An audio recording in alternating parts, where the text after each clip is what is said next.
Hi students, welcome to science Adda 24/7। Myself Arshpreet Kaur, your physics educator. So आप सबका बहुत बहुत स्वागत है इस चैनल पर और क्लास 12th में। Yes, you heard it right यार। हम फाइनली क्लास 11 से क्लास 12th की जर्नी में है ना अपना एक कदम रख चुके हैं। सो इसी तरीके से आप भी है ना कहीं अपनी क्लास 12th को लेकर कहीं टेंशन में होंगे, कहीं सोच रहे होंगे, कहीं ओवर थिंक कर रहे होंगे या फिर कहीं चिल मोड में होंगे। कई बच्चे तो सोच रहे होंगे कि कैसे हम क्लास 12th का सफर तय करेंगे, क्योंकि उसके बाद होने वाला है कॉम्पिटेटिव एग्जाम। बिकॉज 11th तो यार बोर्ड एग्जाम्स नहीं था, 11th तो स्कूल का ही एग्जाम था। बट क्लास 12th आपका बोर्ड एग्जाम भी होता है और साथ ही साथ आपको प्रेशर भी होता है कि आपका 11th हो गया है वेस्ट, और साथ ही साथ आपको ये भी प्रेशर होता है कि आपको जेई नीट या फिर सीयूटी का भी प्रिपरेशन करना है। बिकॉज क्लास 12th के बाद आपको साथ ही साथ कॉम्पिटेटिव का एग्जाम भी देना है, कॉम्पिटिशन एग्जाम भी देना है। सो उस केस में आपको क्या स्ट्रैटेजी फॉलो करनी चाहिए, शुरू से आपका क्या स्ट्रैटेजी होना चाहिए, सब चीजों के ऊपर मैं यहां पर इस एक वीडियो में बात करने वाली हूं। पहले तो अगर आप क्लास 12th के स्टूडेंट हैं तो फटाफट से चैनल को सब्सक्राइब करें, बेल आइकन को प्रेस कीजिए, बिकॉज आज से आपका जर्नी स्टार्ट हो गया है इस चैनल पर ऑफिशियली इस वीडियो के बाद। So let us begin. पहली बात मैं आप सबसे जब भी आप ये वीडियो को देख रहे होंगे, मैं कमेंट सेक्शन में जरूर से जानना चाहूंगी कि आपका गोल क्या है। आप नीट क्रैक करना चाहते हैं, आप जेई क्रैक करना चाहते हैं, आप सिर्फ क्लास 12th क्रैक करना चाहते हैं, या फिर आप सीयूटी के स्टूडेंट हैं, यानी कि आप आगे जाके 12th के बाद कॉमन यूनिवर्सिटी एंट्रेंस टेस्ट देना चाहते हैं। So what ever it be, जो बच्चे जेई या नीट का एग्जाम देने वाले होते हैं तो उनको सबसे कहीं ना कहीं बेटा इस चीज से सफर करना ही पड़ता है कि उनके क्लास 11th में कुछ ना कुछ बैकलॉग्स रहे होंगे। बहुत ही इंटेलिजेंट, बहुत ही ओबीडियंट, बहुत ही है ना एकदम बोलो कि डिसिप्लिन बच्चा होगा, जिसका क्लास 11th के सारे टॉपिक्स जो एकदम सुपर डुपर क्रिस्टल क्लियर होंगे और उसने अच्छे से रिवाइज भी किए होंगे, क्वेश्चन प्रैक्टिस भी किया होगा।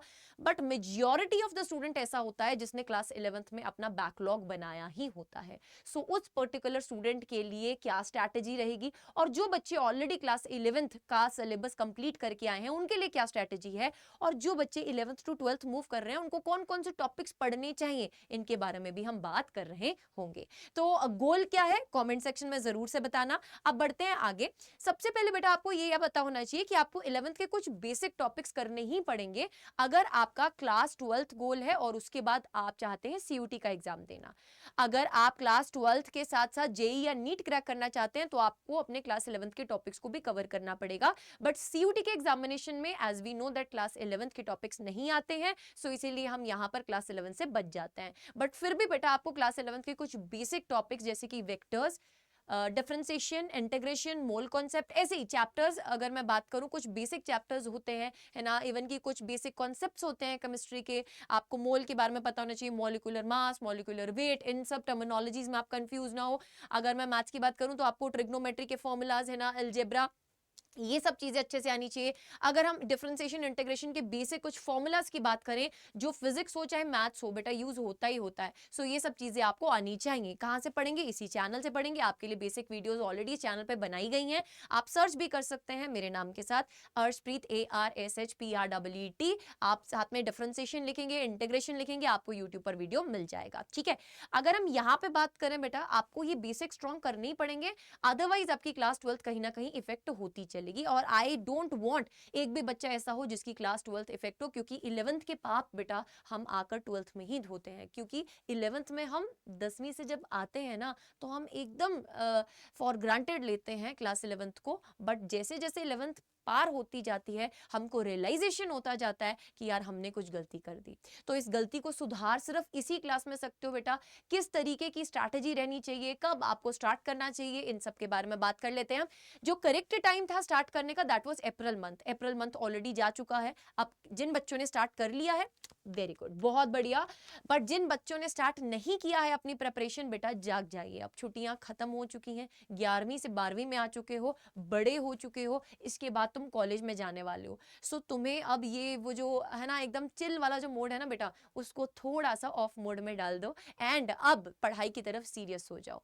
एंड यहां पे मैं अगर बताऊं, तुमने बिल्कुल भी अभी स्टार्ट नहीं किया है तो एक बार फिर से मुझे कमेंट सेक्शन में जरूर सच सच बताना बेटा, कितने बच्चे ऐसे हैं जिन्होंने अभी तक क्लास 12th का प्रिपरेशन स्टार्ट नहीं किया है। सो उनके लिए मैम लेकर आ गई एक सुपर स्ट्रैटेजी। और अपकमिंग टाइम में, अभी तो हम बेटा आपके लिए ये वीडियो बना रहे हैं, अपकमिंग टाइम में आप जब भी इस वीडियो को देख रहे होंगे तो हमारा कोई ना कोई अड्डा 24/7 के प्लेटफॉर्म पर अगर कोई लाइव बैच चल रहा होगा तो मैं आप लोगों को श्योरली ये चीज बोलूंगी कि आप हमारी टीम के साथ जुड़िए। बिकॉज ये एक ऐसी टीम है जिसने बहुत सारे बच्चों को बोर्ड एग्जाम्स के साथ साथ ही CUT और नीट लेवल तक की प्रिपरेशन करवा दी है।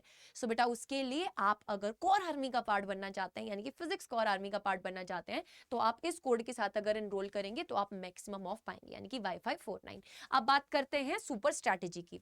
सुपर स्ट्रैटेजी में बेटा मंडे से सैटरडे आपको पढ़ाई करनी है। संडे में हम छोड़ देना है, छुट्टी मनानी है, नहीं। संडे क्या करना है वो भी बताएंगे आपको, बट ये मस्ट फॉलो स्ट्रैटेजी है, हेल्दी लाइफ स्ट्रैटेजी है, बैलेंस्ड लाइफ स्ट्रैटेजी। ऐसा नहीं कि बस आपको बोल रही हूँ कि किताबी कीड़ा बन जाओ, बस पढ़ते रहो पढ़ते रहो पढ़ते रहो, नहीं बेटा। बैलेंस्ड लाइफ बनाकर चलनी है। किस तरीके से चलना है, चलिए आइए डिस्कस करते हैं। देखो अब दो चीजें हैं बेटा, आप कोई सा भी चैप्टर उठाते हो, चाहे फिजिक्स का हो, केमिस्ट्री का हो, मैथ्स का हो या बायोलॉजी का हो, 2 लेवल प्रिपरेशन करनी है उसकी। कितनी level preparation? 2 level preparation. First is basic level and second is advance level. जब हम बेसिक लेवल की बात कर रहे हैं तो उसमें क्या क्या होना चाहिए? आप चैप्टर के डिटेल्ड क्लासेस अटेंड कीजिए। अगर आप हमारे लाइव बैच में आना चाहते हैं सो आप लाइव बैच को भी ज्वाइन कर सकते हैं। आप YouTube से कोई प्लेलिस्ट फॉलो करना चाहते हैं, YouTube से भी फॉलो कर सकते हैं, बट उसमें पूरे डिटेल्ड लेक्चर्स देखिए। पहले बेटा कोई भी चैप्टर पढ़ रहे हो, डायरेक्टली कभी भी वन शॉट से नहीं पढ़ना। अभी आपकी जर्नी स्टार्ट हुई है, वन शॉट्स एंड टाइम पर पढ़ते हैं, बट मैं आपको जो सुपर स्ट्रैटेजी बता रही हूं उसमें आपको क्या करना है, आपको डिटेल्ड लेक्चर्स देखने के बाद उस चैप्टर का वन शॉट लगाना है। बेटा वन शॉट से वो चैप्टर आपके दिमाग में परमानेंट मेमोरी में स्टोर हो जाएगा। नोट साथ साथ बनाते रहिए। उसके बाद आपको करनी है NCERT reading. Yes you heard it right, NCERT reading करना जरूरी है, क्योंकि अगर आप किसी कॉम्पिटिटिव एग्जाम में बैठने वाले हैं या फिर आप सीबीएसई के कॉम्पिटेंसी बेस्ड क्वेश्चंस का सामना करना चाहते हैं तो आपको एनसीईआरटी रीडिंग करनी ही पड़ेगी। एनसीईआरटी रीडिंग करने के बाद आपको सॉल्व करना है एनसीईआरटी का एग्जाम्पलर। सबसे पहले आपको सॉल्व करने हैं एग्जाम्पल्स जो कि सॉल्व होते हैं ऑलरेडी, उसको दोबारा से एक बार अच्छे से देखें। कई बार बेटा डायरेक्टली ऐसा देखा गया कि पूरे के पूरे एग्जाम्पल्स आपको पेपर में ऐसे ही पूछ लिए जाते हैं। एग्जाम्पल्स करिए, एनसीईआरटी की एक्सरसाइज कीजिए, एंड देन अगर आप कॉम्पिटिटिव एग्जाम की तरफ बढ़ रहे हैं तो आप सेकेंड लेवल के लिए यानी कि एडवांस लेवल के लिए बेटा उस चैप्टर के एग्जाम्पलर्स भी सॉल्व कर रहे होंगे। आप कोई एक रेफरेंस बुक चुन लीजिए। आप जेई के एस्पिरेंट है, नीट के एस्पिरेंट है, उसके हिसाब से बेटा रेफरेंस बुक्स अलग होती हैं। अगर आप पूछेंगे तो मैं इसके ऊपर भी एक वीडियो बना दूंगी, आप कमेंट सेक्शन में जरूर से लिखिएगा। नेक्स्ट बेटा आपको एडवांस लेवल में माइंड मैप्स और फॉर्मूला शीट्स तैयार करने हैं। अगर आप चाहते हैं कंपटीशन एग्जाम बड़े अच्छे नंबर से क्रैक करना तो बेटा हर एक चैप्टर में चाहे कोई सा भी सब्जेक्ट हो, ये स्ट्रैटेजी आपको फॉलो करनी है। 2 लेवल प्रिपरेशन करनी है बेटा, and finally you will be है ना सीइंग द रिजल्ट्स कि आपके बोर्ड्स प्लस कंपटीशन की तैयारी एक साथ हो गई है ना। एंड क्वेश्चन प्रैक्टिस की तरफ जो है अपना बोलो कि ध्यान ज्यादा रखना है जब आप एडवांस लेवल की तरफ प्रिपरेशन कर रहे होंगे। और बेटा question practice according to the paper करनी है। अगर जेई के लिए तैयारी कर रहे हो उस लेवल के क्वेश्चन प्रैक्टिस करने हैं, नीट के लिए तैयारी कर रहे हो उस लेवल के क्वेश्चन प्रैक्टिस करने हैं, सीयूटी के लिए तैयारी कर रहे हो तो उस लेवल के क्वेश्चन प्रैक्टिस करने हैं। दीज आर मैंडेटरी थिंग्स, ठीक है, what you have to do, ठीक है। नेक्स्ट आपको प्रीवियस ईयर क्वेश्चंस देखने ही देखने हैं, चाहे अब बेसिक लेवल में बात करें तो आप सीबीएसई बोर्ड एग्जाम्स वाले, ठीक है, बोर्ड एग्जाम्स वाले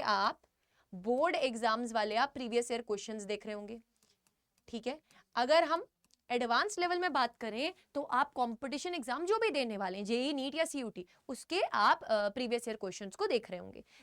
सिर्फ देखना नहीं है। अब यहाँ पे भी काफी बच्चे बोलेंगे मैम देख तो हमने लिया है, बेटा सिर्फ देखना नहीं है, उनको सॉल्व करना है कॉपी पेन लेकर, ठीक है।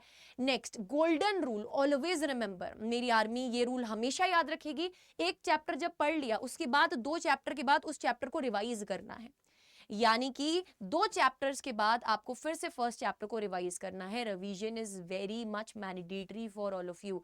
अगर आप रिवाइज नहीं करेंगे तो बेटा पिछले वाली जितनी भी चीजें हैं ना वो साफ होती जाती हैं। एंड अगर इस बार बोलें तो बोलने में सुनने में आ रहा है ऐसे कि बोर्ड एग्जाम्स 2 बार हो रहे होंगे, है ना। तो अगर बोर्ड एग्जाम्स 2 बार हो रहे होंगे तो बेटा आपके लिए उस टाइम पर रिविजन जो है वो छोटे छोटे पैकेट्स में करते रहिए। अगर हम आपसे बोले छोटे छोटे पैकेट्स में रिविजन, इसका क्या मतलब है मैम? सुबह उठो या रात को लेट तक पढ़ो, it is your choice. But कोई भी एक ऐसा टाइम बेटा अपना फिक्स कर लो जिस टाइम पर अपना टाइम, अपनी जगह, अपना टेबल एक प्रॉपर है ना, ये एक ऑरा होता है जो हम बना लेते हैं, जहाँ पे बैठ के हमें समझ आती हैं चीज़ें। लेट्स सपोज आप एक्सपेरिमेंट करके देखना, आपने एक दिन किसी रूम में बैठकर पढ़ाई करी, दूसरे दिन आप किसी और रूम में बैठकर पढ़ाई कर रहे हैं, आपको चीज़ें समझ में नहीं आएंगी। बट अगर आप एक ही कोने में, घर के एक कोने में फिक्स कर लो कि मैं इसी कोने में बैठ के पढ़ने वाला हूँ या पढ़ने वाली हूँ, वो कोना बेटा अगर आपने फिक्स कर लिया ना और आपने अपनी प्रेपरेशन शुरू कर दी, डेली बेसिस पे वहां पे बैठ के आधा एक घंटा आप रिवीजन कर रहे हैं।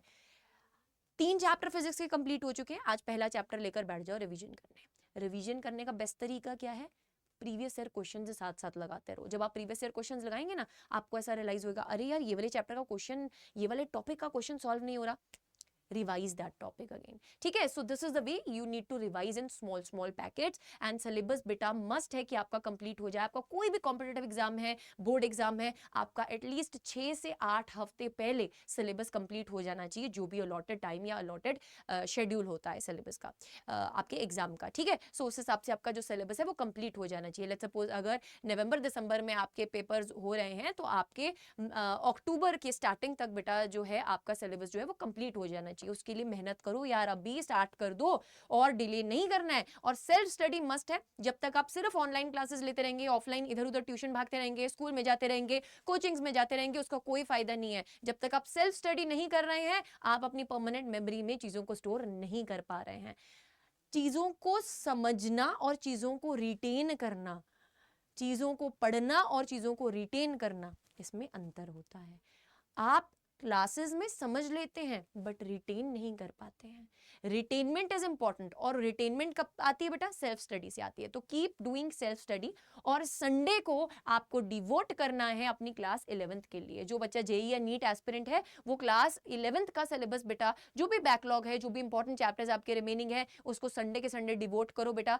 उन चैप्टर्स को पहले इंपॉर्टेंस दो जो इंपॉर्टेंट है, यानी कि जिनका वेटेज भी ज्यादा है, ठीक है, उसको पहले प्रायोरिटी पे करो। और जो बच्चे सीयूटी का प्रिपरेशन कर रहे हैं, जेई नीट एग्जाम नहीं देने वाले हैं, वो क्लास 12th को ही 1 लेवल एडवांस में पढ़ेंगे। ठीक है, प्रीवियस ईयर क्वेश्चंस लगाएंगे और हमारे रिस्पेक्टिव बैचेस में जुड़ जाइए, या फिर आप हमारे साथ यूट्यूब में जुड़े रहिए। इस चैनल को सब्सक्राइब करिए। This is the ultimate thing what I wanted to say you. Don't be tensed, physics Kaur ma'am is here with you always, so don't forget to subscribe to the channel and press the bell icon. Wish you good luck. I will be coming with the next video really soon. Do comment in the comment section आपको किस पर video चाहिए।